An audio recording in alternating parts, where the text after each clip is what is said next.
Terima kasih Yang Berhormat Selayang. Dipersilakan Yang Berhormat Padang Serai. Terima kasih Datuk Yang di-Pertua. Salam sejahtera, salam harapan dan salam keluarga Malaysia. Saya dengan rendah hati ingin membahas titah Seri Paduka Baginda Yang di-Pertuan Agong sempena istiadat pembukaan Parlimen Penggal kelima. Kita semua sedar bahawa negara masih mengharungi wabak pandemik COVID-19. Walaupun Malaysia sudah mula dapat mengawal wabak ini dengan meningkatkan jumlah rakyat Malaysia mendapat vaksinasi, tetapi kita mesti bersedia untuk hidup dengan wabak ini. Kos sara hidup rakyat. Datuk Yang di-Pertua. Pandemik ini mengajar banyak perkara kepada kita semua.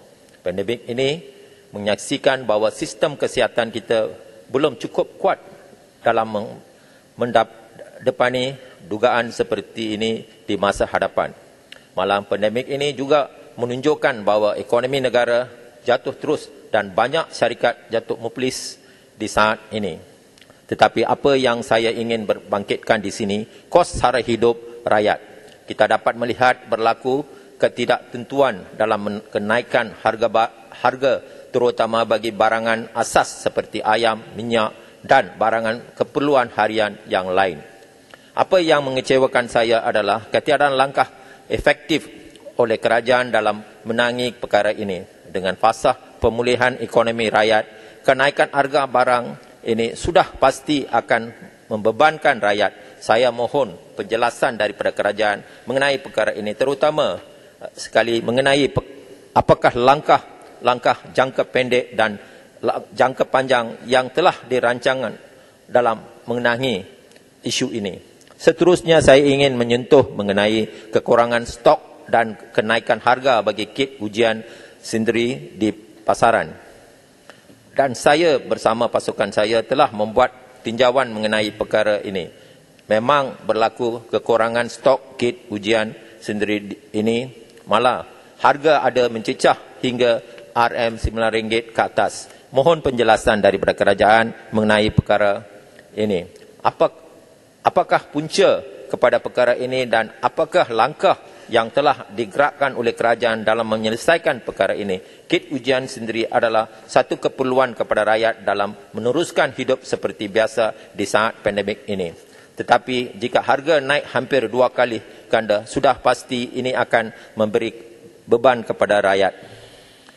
Terusnya rasuah. Rakan-rakan ahli parlimen yang sekalian, jika rasuah dan judi adalah haram, maka adakah rasuah itu halal? Pada pendapat saya, arak dan judi merosakkan orang yang berkenan saja, tetapi rasuah boleh merosakkan masa depan generasi muda dan negara tersebut. Kini banyak kes rasuah yang berlaku di negara kita. Sungguh pun Malaysia ditabirkan oleh kerajaan Melayu Islam. Disebabkan isu rasuah, banyak pelabur asing telah lari ke negara jiran dan syarikat MNC yang lama beroperasi di negara kita telah menamatkan perniagaan juga disebabkan kes rasuah. Apa yang jelaskan kelihatan adalah kerajaan supaya tutup mata mengenai isu ini. Kerajaan harus bertindak tegas dengan merampas dan membekukan semua aset-aset milik individu, keluarga dan juga saudara mara yang terlibat bersama. Terusnya isu pendidikan. Sedang bersekolahan bagi sisi 2022 bakal bermula tidak lama lagi.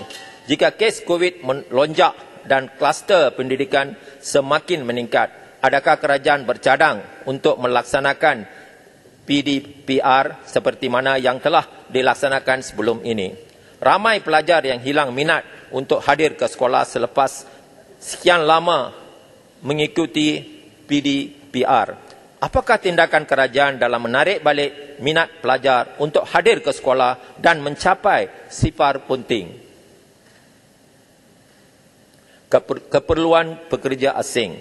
Banyak sektor perkhidmatan seperti restoran, hotel dan pembersihan sektor pembinaan dan perladangan memerlukan pekerja asing.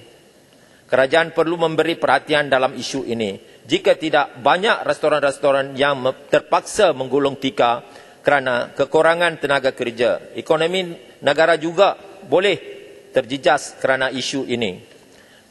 Terusnya, kebajikan veteran ATM.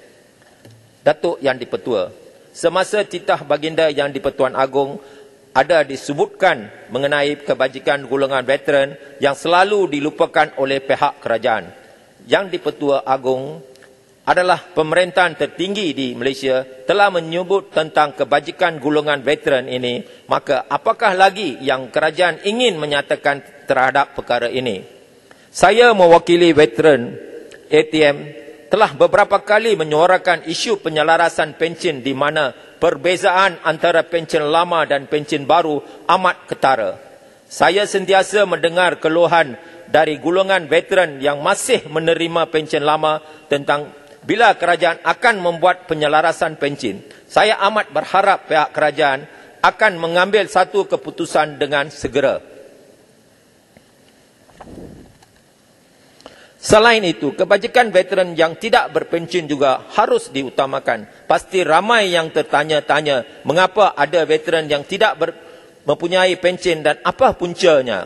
Kita mesti faham bahawa termah perkhidmatan semasa dibenarkan Angkatan Tentera menamatkan perkhidmatan antara 10 hingga 18 tahun. Ini adalah menyebabkan mereka menjalankan kehidupan yang susah pada masa kini dan kerajaanlah yang harus mempersalahkan dalam hal ini.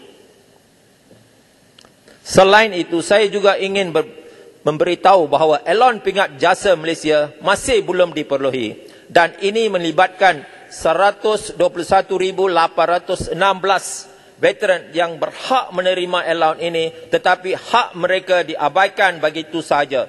Pihak kerajaan yang beria-ria untuk memberi pingat dan menjanjikan allowance ini, tetapi kini kerajaan berdiam diri. Saya mohon penjelasan daripada pihak Kementerian Pertahanan mengenai isu ini. Keselamatan dan kedaulatan negara. Dunia menunjukkan bahawa sedang berlaku pertumbungan kuasa-kuasa besar dunia. Sudah pasti Malaysia juga akan merasa tempias daripada tumbungan ini. Sebelum ini kita menyaksikan telah berlaku pencerobohan ruang udara oleh negara China. Perkara ini terus merisaukan kerana melibatkan kedaulatan dan keselamatan Malaysia. Seperti dinyatakan oleh Yang di-Pertuan Agong, Malaysia mesti memperkuatkan kerjasama dua hala antara negara jiran terutama di Asia Tenggara. ASEAN mampu memberi tekanan kepada kuasa besar jika bersama dalam hal ini. Selain kerjasama dua hala, peningkatan aset pertahanan juga perlu diutamakan.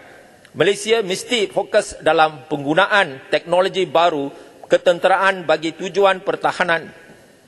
Ini bagi memastikan Malaysia bersedia berdepan dengan apa-apa kemungkinan yang akan berlaku di masa hadapan.